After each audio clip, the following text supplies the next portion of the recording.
kita. Oke? Dan sebelum itu, sebelum kita masuk, next, mari kita menjawab soalan ini. Ini soalan UPSR ke SPM. Oke, soalan, apakah itu hati? Ada gambar. Pilih yang gambar pertama, yang ataupun yang tengah, ataupun yang berikutnya. Boleh bagi jawaban kamu dari sebelah sini. Apa? Hah? Tiada? Pilih saja, ada 3 di situ. Apa itu hati? Pertama, liver. Dalam bahasa Inggris, liver kan? Yang tengah itu nanti dulu. Yang berikutnya, jantung. Itu paru-paru. Jangan. Oke. Yang ujung sekali itu ialah jantung. Dalam bahasa Inggris dipanggil heart. Jadi mana satu yang betul? Liver or heart? Siapa jawab liver?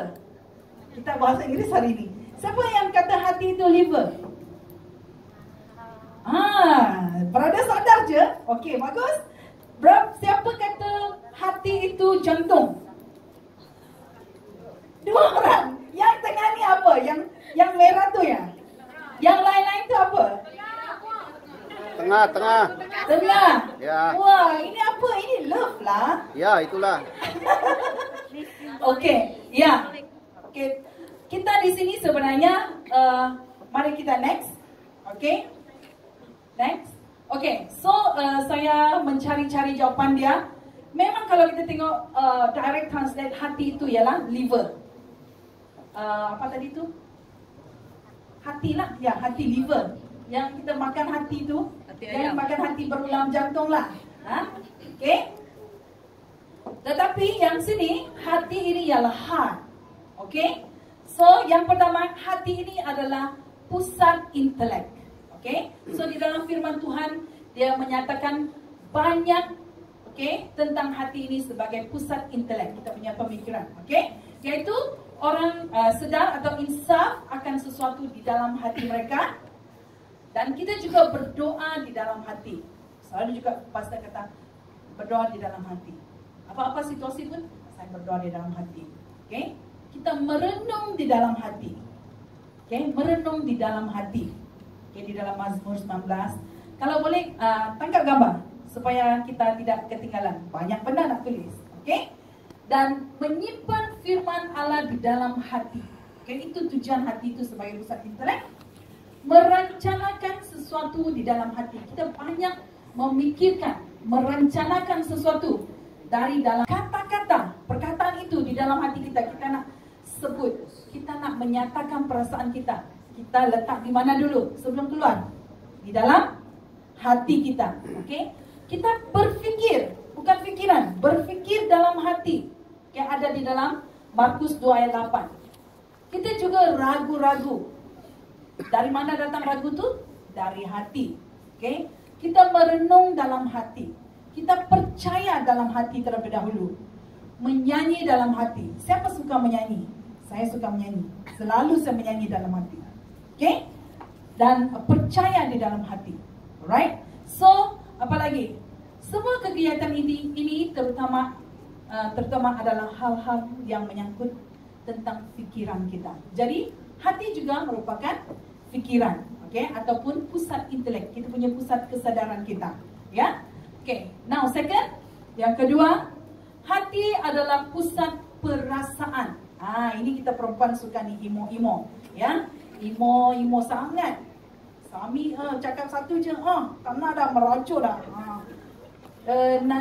Hari ni okey, ini jangan Alright, so Alkitab berbicara tentang hati. Okey? Perasaan itu melibatkan hati yang gembira ataupun hati yang mengasihi, hati yang takut. Kalau kita takut, start dari hati dulu. Okey? Ataupun yang berani. Okey? Dan kalau kita disentuh, dijamah, okey? Hati yang bertobat. Okey? Hati yang khawatir. Ini banyak kali kita selalu khawatir hari-hari. Tuhan kata yang ayat Amsal itu kata, janganlah kamu waspadalah, kan? Kita haruslah kita berwaspada, okey? Hati yang menderita. Okay? Kalau kita dikatakan apa semua, dan kita yang menderita tu datang dari hati kita, right? Hati yang marah, hati yang hidup kembali, disegarkan, hati yang menderita, saya dah pusing-pusing, hati yang senang, hati yang berduka, hati yang rendah hati lah maksudnya, hati yang berkobar-kobar atau bersemangat, ataupun hati yang susah. So semua ini melibatkan hati, ya. So semua kegiatan hati ini sebenarnya bersifat emosional, ya, emosional, jangan emo sangat, alright? So itulah dan yang ketiga, okay, next, akhirnya hati, boleh bacakan? Hati adalah pusat kehendak Allah. Hati yang tunduk kepada Allah. Ada kadang-kadang hati kita ni, tak nak dengar firman ini. Ini firman ini sangat kasar, tak sesuai dengan saya. Ataupun ini firman sesuai dengan dia lah. Okay, kalau firman tentang berkat, tentang tahun ini kamu akan dapat anak, tahun ini kamu dapat jodoh dan sebagainya. Ya, inilah saya punya. Amin, amin besar. Okay, tetapi kalau yang tentang yang menegur, memberikan persepuluhan, alamak Tuhan, next time lah saya kata amin. Okay, so hati yang tunduk kepada Allah. Okay, bagaimana hati yang tunduk? Hati yang berniat melakukan sesuatu, hati yang setia mencari Tuhan, hati yang mengambil keputusan. Okay, kita start mengambil keputusan dari hati. Okay, hati yang rindu menerima dari Tuhan, hati yang terarah kepada hukum-hukum Allah. Okay, hati yang ingin melakukan sesuatu. Right? So semua ini berkaitan dengan kehendak manusia. So semua kegiatan ini terjadi dalam kehendak manusia. Baik sama ada benda itu baik ataupun tidak, semuanya melibatkan hati kita. Amin. So saya harap ini dengan 3 penerangan ini boleh menerangkan tentang apa itu hati. So tidak berkait rapat dengan 3 gambar yang tadi, ya. So itu hanya kita punya pengenalan sahaja. Okay. So next. So apa yang ada di dalam hati kita, itu yang akan keluar di fikiran, di perasaan dan perbuatan kita. Okay? Jadi jika hati kita bersih, okay, fikiran, perkataan dan perbuatan kita juga akan bersih. Okay? Selalu student saya, kami tangkap mereka, student kami tidak boleh tidak boleh curse, tidak boleh sebut perkataan-perkataan lucah, tidak boleh yang F lah, apa-apa macam perkataan. Kalau kita tangkap mereka dan mereka cakap, oh, it's slip of the tongue, tak sengaja keluar. Mereka selalu marah kawan mereka, no, you, kan? So kalau kita tangkap dan kita, kalau kami di sekolah kami boleh denda mereka, okay, denda mereka dan demerit, potong markah mereka. Jadi mereka sangat takut kalau mereka demerit, potong markah mereka, okay? Dan mereka akan beri alasan, tak sengaja lah sebenarnya, sebab perkara itu sudah berakar di dalam mereka, di dalam fikiran, di dalam hati mereka. Jadi perkara-perkara ini keluar dengan begitu mudah. Masa terkejut, kalau kita yang lain ni terkejut, kita akan cakap apa? Apa cak, kan? Bukan terkejut lain, okay? Jadi itu yang sebabnya saya selalu kata dengan student saya, ada banyak lagi perkataan-perkataan yang kamu boleh pilih untuk menyatakan keterkejutan kamu, okay? So, next. Oleh sebab itu saudara, kenapa kita perlu menjaga hati kita? Laju saja kita punya ekspres hari ini, okay? Hati kita ni merupakan kediaman apa? Roh Kudus, okay? Roh Kudus diam di dalam hati kita, okay? So, di dalam 2 Timotius 1 ayat 14, dia kata, peliharalah harta yang indah yang telah dipercayakannya kepada kita oleh Roh Kudus yang diam di dalam kita. Okay? So, hati kita adalah kediaman Roh Kudus. Banyak sekali di dalam Alkitab mengatakan ini adalah bait suci Tuhan. Okay? Hati kita. Dan oleh sebab itu kita harus menjaga. Takkan Roh Kudus boleh tinggal di tempat yang kotor, ya. Jadi oleh sebab itu saudara, kita harus sentiasa menjaga hati kita, yaitu merupakan kediaman Roh Kudus, dengan agar Roh Kudus itu dapat tinggal dengan selesa di dalam kita. Okay?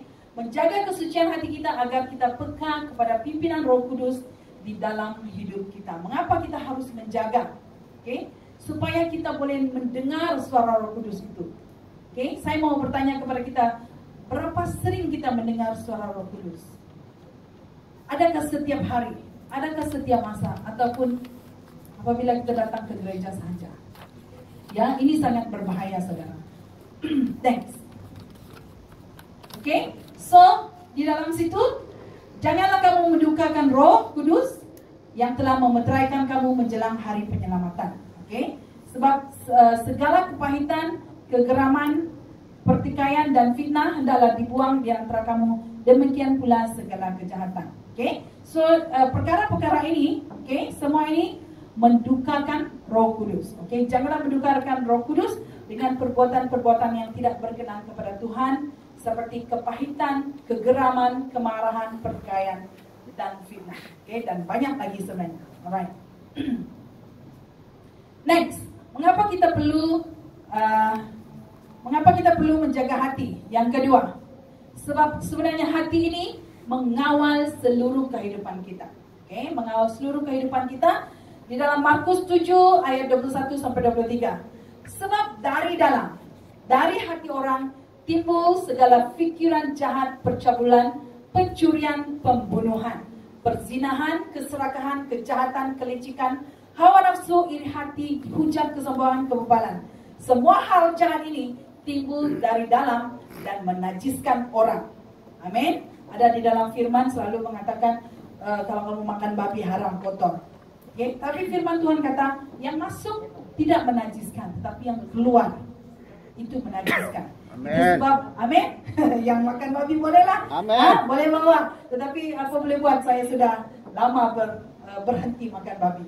Ya, tetapi jika kita tidak mengawal hati, akan timbul segala macam kejahatan seperti yang Yesus katakan ini. Ya, so semua ini sebenarnya kejahatan itu sangat dekat dengan hati kita. Sebab inilah kedagingan. Hati kita ini adalah daging, saudara. Jadi semua hal-hal ini sekiranya kita tidak jaga, kita tidak kawal, kita sangat mudah jatuh dan hati kita sangat mudah dikotorkan. Ya, okay. Next. Dan hati yang suci. Okay, yang ketiga akan melihat Allah. Ya, so di dalam Matius 5 ayat 8 berkata, berbahagialah orang yang suci hatinya, karena mereka akan melihat Allah. Oke, melihat Allah ini bagaimana, saudara? Kalau kita kata di dalam firman Tuhan kata, tidak ada orang boleh melihat Allah, sebab Allah itu kudus, Dia mulia, ya. Tetapi kenapa firman Tuhan kata begini? Akan melihat Allah. Hah? Bolehkah sesiapa boleh memberikan jawaban? Ya. Sedangkan Rasul Paulus sendiri dia melihat Yesus satu cahaya saja dia sudah buta. Okay? Dan Musa sendiri, okay? Tuhan Allah kata, kamu tidak boleh melihat aku. Kalau kamu, the moment you nampak saya, kamu akan mati.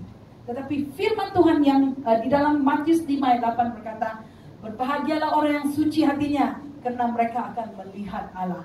Okay? Hati yang suci akan membawa kepada perbuatan yang baik dan berkenan kepada Tuhan. Okay, banyak hal, ya, dan akan melihat Allah. Okay, kita akan mengenal Bapa itu dengan lebih dekat, mendapat tempat di hati Bapa, okay, dan mendapat tempat di sisi Dia dan tinggal bersama dengan Dia di surga. Apabila kita tinggal dengan seseorang, kita pasti boleh melihat dia. Amin. Adakah kamu tinggal dengan satu orang, kamu tak pernah jumpa dia? Hah? Tak pernah kan? Kita akan selalu bersama dengan dia, makan bersama, apalagi berborak-borak, tengok TV dan sebagainya.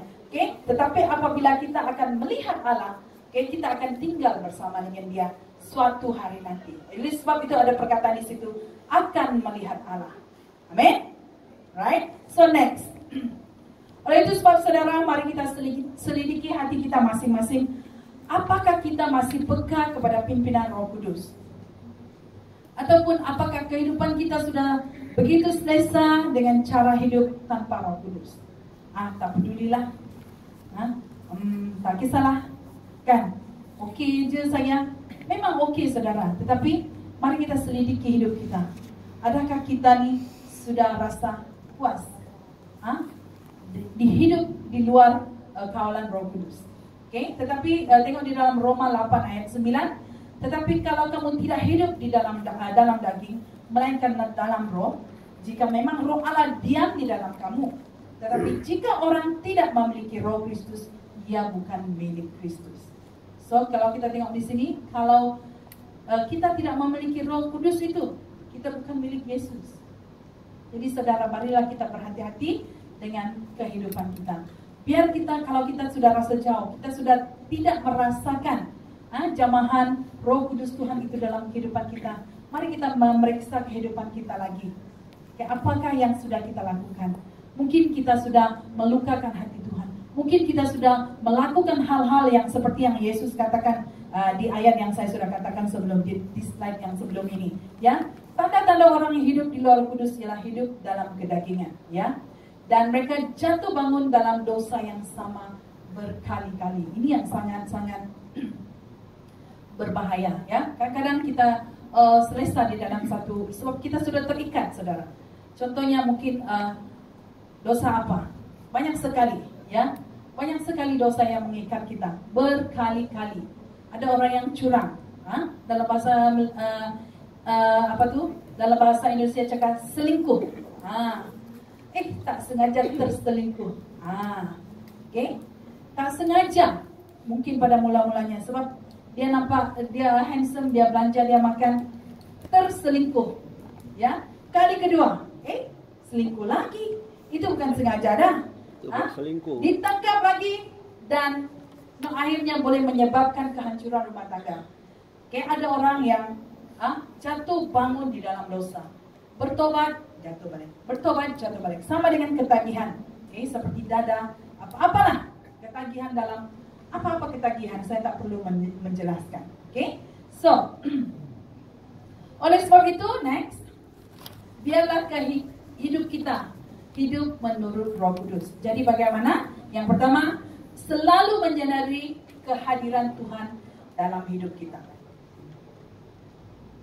Lagu kanak-kanak selalu kata, mata Tuhan melihat apa yang kau perbuatkan, baik yang baik, baik yang jahat.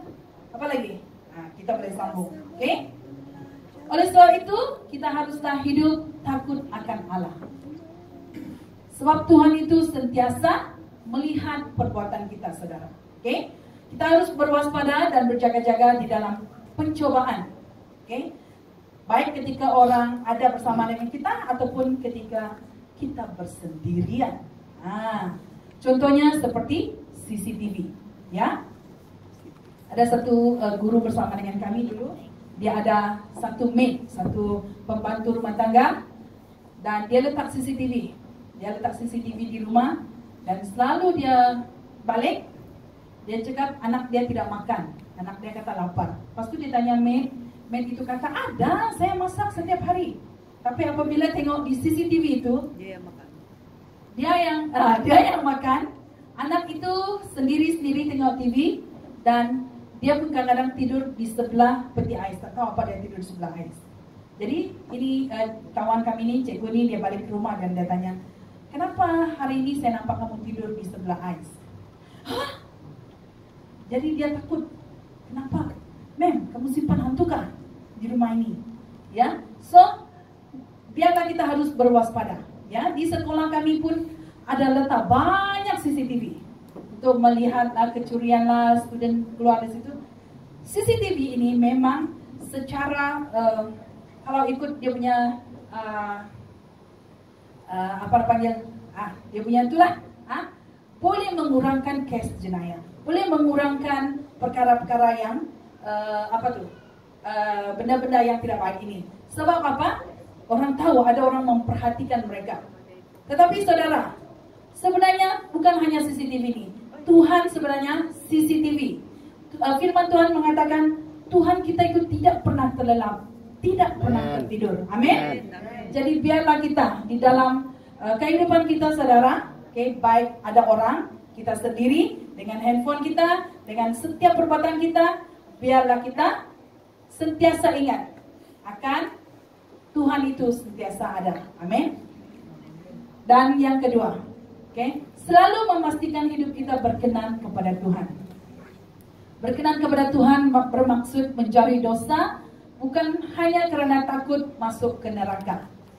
Ada orang kata takut masuk neraka nih, so saya harus melakukan perkara-perkara yang Tuhan mau, ya. Apalagi saya harus mengumpulkan segala-gala saya punya pahala, ya, supaya saya boleh masuk ke surga. Sebenarnya sebagai anak Tuhan, saudara, kalau kita tahu hati Tuhan, kalau kita mengenal hati Tuhan, kita akan memastikan hidup kita berkenan kepada Tuhan. Oke, sebab kita tidak mau melukakan hati dia. Sama seperti kalau kita suami istri, saya dengan suami contohnya. Oke, saya tidak akan melakukan perkara-perkara yang melukakan hati dia, sebab saya tahu saya sayang dia. Amin. Sama juga dengan anak-anak kita, dia mau berusaha bersungguh-sungguh, sebab dia tahu ibu bapak dia sudah menyayangi dia. Dia tidak mau menghampakan ibu bapak dia. Jadi saudara, kita pun begitu. Tuhan sangat menyayangi kita, mengasihi kita. Dia mengorbankan nyawanya untuk kita semua. Jadi oleh sebab itu janganlah kita berbuat dosa. Amin. Amin saudara. Yes, haleluya. Oke, jadi oleh sebab itu, ya next. Biarlah hidup kita ini selalu dipimpin oleh Roh Kudus, ya. So tanda-tanda Roh Kudus ada dalam hidup kita. Yang pertama, kita dimampukan untuk hidup dalam kebenaran. Ya memang susah saudara untuk hidup di dalam kebenaran. Banyak betul cabaran dia. Kadang-kadang kita dengan satu perkataan saja kita sudah lari daripada kebenaran firman Tuhan. So bukan hanya saya pun selalu mengalami situasi yang sama di dalam satu situasi di mana kita harus berkata benar, di mana kita harus menokok tambah, di mana kita harus berpura-pura ataupun berbohong sunat dan sebagainya, saudara. Jadi biarlah kita harus berpegang kepada kebenaran. So di dalam 2 Korintus 3 ayat 16 dia kata, tetapi apabila hati seorang berbalik kepada Tuhan, maka selubung itu macam penutup, ya, penutup kepala itu diambil daripadanya. So apabila kita nih, hidup di dalam kebenaran, kita balik kepada Tuhan, maka penutup dosa, selalu kita tidak nampak dosa, tidak boleh membezakan mana yang benar, mana yang salah, maka kita lantak saja sebagai dan sebagainya. Jadi saudara, apabila kita sedar, dan hidup di dalam Roh Kudus, kita akan dimerdekakan dari ikatan dan belenggu dosa. Banyak kali dosa-dosa yang mengikat kita ini kita tak boleh keluar. So sudah kita terperangkap di situ, ya. So kita juga harus tahu bahwa di mana ada Roh Kudus, di mana ada Roh Allah, di situ ada kemerdekaan. Tuhan akan memampukan kita, saudara. Dan jadi jika kita mau hati kita dipulihkan, kita harus berbalik kepada Tuhan, bertobat daripada dosa-dosa kita, dan biarlah kita semua, saudara, hidup di dalam kebenaran firman Tuhan. Ya, yang kedua, ini yang kita sudah selalu buat dan kita harus selalu buat setiap hari, menerima Yesus sebagai Tuhan dan Juru Selamat. Ya. 1 Korintus 12 ayat 3 berkata begini, karena itu aku mau meyakinkan kamu bahwa tidak ada seorang pun yang berkata-kata oleh Roh Allah dapat berkata, terkutuklah Yesus, dan tidak ada seorang pun yang mengakui Yesus adalah Tuhan selain oleh Roh Kudus. Amin. Ya, tidak ada orang lain. Kadang-kadang kalau mungkin kita ini semua sudah Kristen, kita senang-senang saja kata, ya Yesus itu adalah Tuhan, Yesus itu Juru Selamat saya. Jadi bagaimana dengan orang yang belum mengenali Tuhan? Ya, so kalau bukan Roh Kudus yang bekerja di dalam hati, kalau bukan Roh Kudus yang bekerja pada saat itu, orang itu tidak akan dapat membukakan mata hati dan rohaninya untuk berkata bahwa Yesus itu adalah Tuhan. Tetapi malah kita boleh tengok di luar sana, saudara, ramai orang yang menginjak-injak lah, salib lah, membakar itu dan beginilah, katakan Yesus itu hanyalah manusia, anak Allah, bagaimana harus disembah dan sebagainya.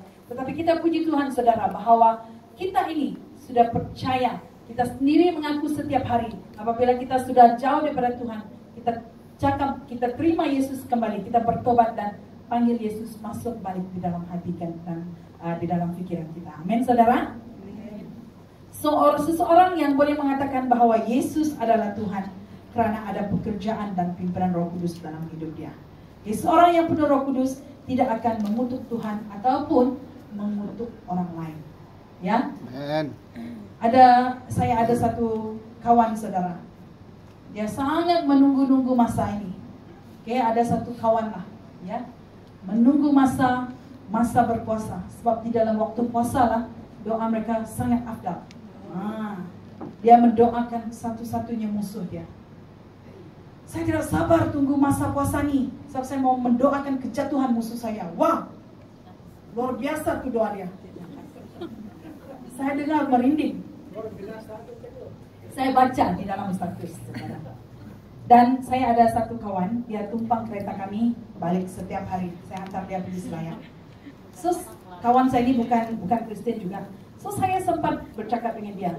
Saya kata, wah, begitu bahaya. Dia pun nampak status itu. So, begitu bahaya itu doa dia, tahu? Ya, mendoakan kejatuhan. Wow. So, saya kata dengan dia, wah, kalau kami saya kata kami Kristen tidak boleh. Saat itu juga Tuhan terus reject kita punya doa. Oh iyalah, betul lah, dia kawan saya cakap. Ini kami Hindu pun takut itu karma mah, dia cakap. Kalau apa yang kita buat pada orang balik kepada kita. Itu ada dalam Kristen. Hukum tabur dan tuai. Apa yang kamu tabur pada orang itu yang kita akan tuai. Dan satu lagi saya kata, di dalam Kristen, saya kata dengan dia, kita tidak boleh mendoakan kejatuhan orang, tetapi kita harus, itu musuh kita. Yesus cakap apa dengan kita tahu? Kasihilah musuhmu, my God. Ya, so mana ada di dalam ajaran lain. So kita harus mengasihi dan doakan dia. Kenapa kita harus mendoakan musuh kita? Saya tanya dia. Dia berpikir-pikir. Sebab supaya apa tahu? Apabila dia bertobat, dia akan jadi geng kita mah. Saya kata, wah betul juga. Dia kata. Jadi saya kata, firman Tuhan Yesus Alkitab mengajar kami supaya kita, kalau kita ada musuh, kalau orang sakit hati, kita harus mengampuni. Kita harus mendoakan orang itu supaya dia bertobat. Jangan lagi mendoakan kehancuran dia dan keluarga dia dan keturunan dia. Why? Okay? So sebab siapa kita, saudara? Kita pun manusia lemah juga kan? So oleh sebab itu kita harus sentiasa dipimpin oleh Roh Kudus. Amin. Okay. So next. Oleh sebab itu biarlah kita memiliki hati, ya. Biarlah hati kita yang sudah hancur, yang sudah kotor, yang sudah yang sudah koyak, ya, itu yang berkecah itu dipulihkan, saudara. Ya. So yang pertama, berhenti mengotori hati kita. Ya, di dalam Yakobus 1 ayat 21 dia kata, sebab itu buanglah segala sesuatu yang kotor dan kejahatan yang begitu banyak itu, dan terimalah dengan lemah lembut firman yang tertanam di dalam hatimu, yang berkuasa menyelamatkan jiwamu. Okay? So, buanglah segala kekotoran. Okay, kita sudah belajar apa yang kotor itu. Okay, yang semua dosa-dosa itulah ya. So, tinggalkan dosa dan cara hidup lama kita. Okay? Kalau kita bercakap begini memang senang bercakap, tapi untuk melakukannya, saudara, kita perlukan pimpinan Roh Kudus. Okay? Berhentilah mengotori hati kita. Kalau kita sadar, oh ini tak betul, dan terus berhenti. Kadang-kadang kita tidak sadar, dan apabila kita sadar, bertobat, saudara, segera bertobat. Okay? Dan memerlukan kesadaran dan kesungguhan hati yang tidak dipaksa oleh sesiapapun. Okay? Kita haruslah sadar dengan cepat. Apabila especially di dalam kehidupan kita sekarang ini, banyak saja perkara yang boleh melukakan hati kita.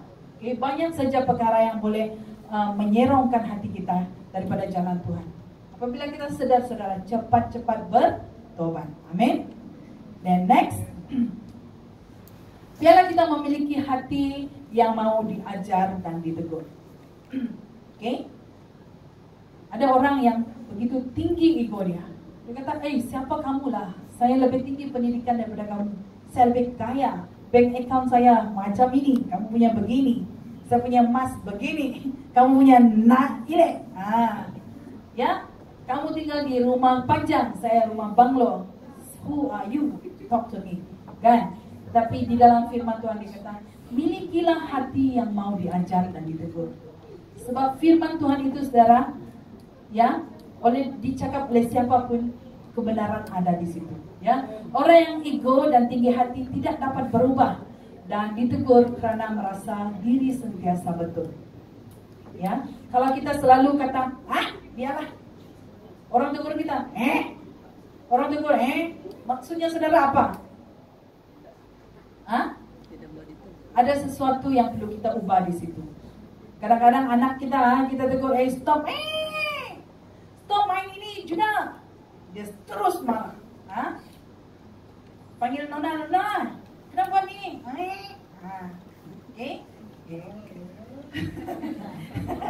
Oke? So, bukan hanya itu saja. Kadang-kadang kalau orang lain tegur kita, dalam hati, terusnya lah dia nih. Ya? Jadi saudara, ini menunjukkan kita ada satu ego di situ. Cepat-cepat berubah, amin. Kadang-kadang kalau suami kita tegur pun, cara dia baik sangat tuh. Apa lagi? Istri tegur suami. Kau apa? Ini bahaya saudara. Suami, istri, anak-anak semua hari ini saya tegur. Saya pun sendiri ditegur. Amin saudara. Milikilah hati yang lemah lembut, yang mudah dibentuk dan diajar. Ya, sebab di dalam ada yang gambar itu, give me a humble heart. Oke, kalau kita memiliki hati yang lemah lembut, secara tidak langsung kita juga memiliki kerendahan hati. Amen. Ya, bukan rendah diri ya. Rendah diri itu maksud, aku tak bayar nih. Itu pun tak oke, right? So, yang ketiga, saudara, ini yang last sudah. Wow, cepat juga. Oke? Dan janganlah simpan kepahitan. Ya? Banyak hati kita dihancurkan, saudara. Banyak kehidupan, banyak keluarga dihancurkan karena kepahitan. Oke? Banyak persahabatan sudah tidak ada lagi karena kepahitan. Mungkin daripada perkataan yang kecil saja. Oke, kita selalu kepahitan sebab apa tahu? Kata-kata orang, perbuatan orang kepada kita. Ya, kita rasa wah, sampai hati dia cakap macam itu, sampai hati dia buat begini kepada saya. Dia tak tahukah siapa saya? Dia tidak kenalkah siapa saya? So di dalam Ibrani 12 ayat 15 berkata, jagalah supaya jangan ada seorang pun menjauhkan diri dari kasih Allah, agar jangan tumbuh akar yang pahit, yang menimbulkan kerusuhan dan yang mencemarkan banyak orang. Okay? Kepahitan ini saudara bukan hanya merosakkan diri kita sendiri, tetapi merosakkan juga semua orang. Okay? So oleh sebab itu kita harus berhati-hati. Ya, yang pertama sekali, belajarlah mengampuni. Okay? Belajar mengampuni saudara. Jika ada yang menyakiti hati kita, ampuni. Jangan doakan dia dengan keluarganya hancur. Itu salah. Okay? Tetapi mengampuni. Let go. Let it go. Let it go. Macam tu. Okay? So orang sebab apa saudara? Orang yang penuh kepahitan ini, dia seringkali syakwa sangka. Dia nak buat betul. Okay? Oh, dia nak buat lagi. Dia tak tahu. Sebab kita sudah simpan dendam tu. Menghakimi. Okay? Memburuk-burukkan orang. Susah mengampuni lagi. Susah melepaskan. Dan tidak mau move on.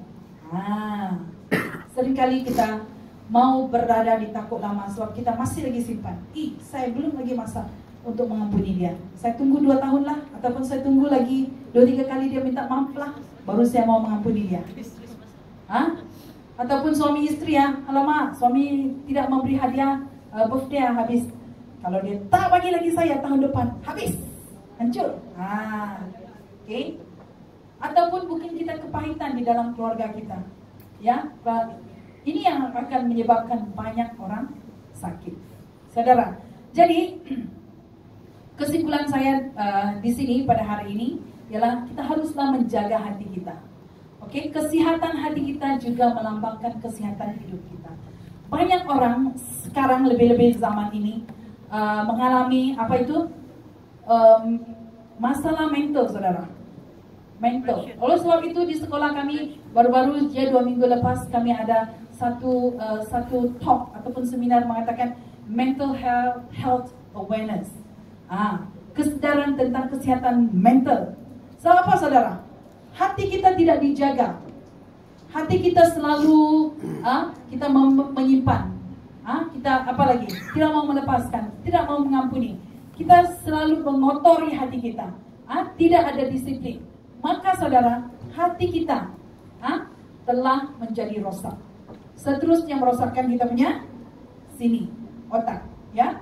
Akhirnya ramai orang yang mental, ya, mau terjun dari bangunan lah, apalagi kelar-kelar tangan lah. Kadang-kadang remaja banyak ya. Ada kadang-kadang student kami dia suka pakai jaket, sekali cek, wah banyaklah orang punya sini. Kasihan bang.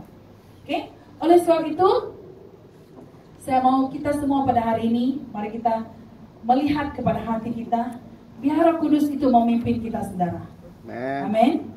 Oke, mari kita bangkit berdiri, pemain musik kita naikkan